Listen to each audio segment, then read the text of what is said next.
Today is Wednesday, March 12th. This is Noreen Johnson, and here are the good news headlines of the day. The U.S. Supreme Court has agreed to hear a case challenging Colorado's ban on conversion therapy for minors. This case involves a counselor who argues the ban infringes upon their First Amendment rights, especially freedom of speech and religious expression.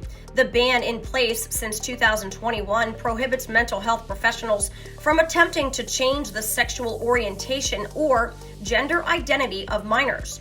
Advocates for the law argue that conversion therapy is harmful, while opponents claim that it undermines parental rights and freedom of therapy practices.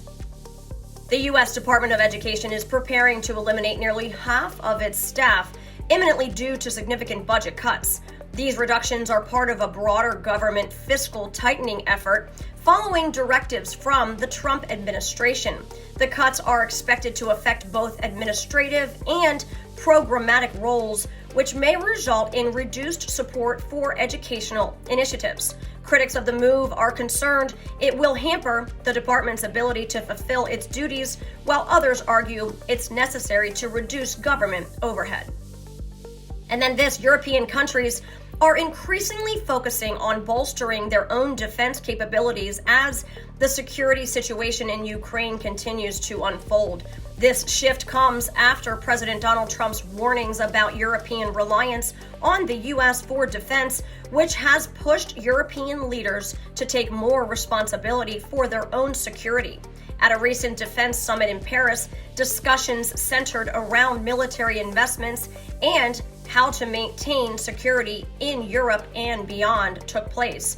The move is seen as a significant step toward more self-sufficient defense strategies in Europe, especially in light of ongoing Russian aggression in Ukraine.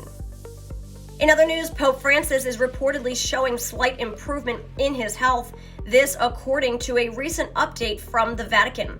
The 87-year-old pontiff had undergone a series of medical treatments in recent weeks, but doctors continue to monitor his condition closely.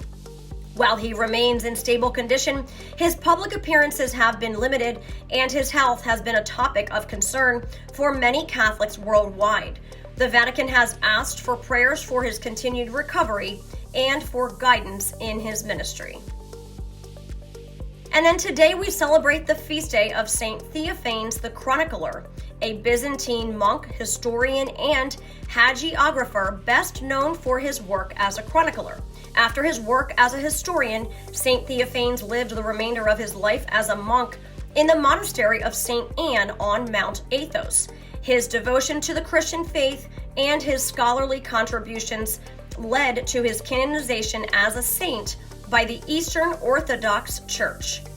Saint Theophanes, pray for us. And those are your daily good news headlines. This is Catholics for Catholics. May God bless you, and may God bless the USA.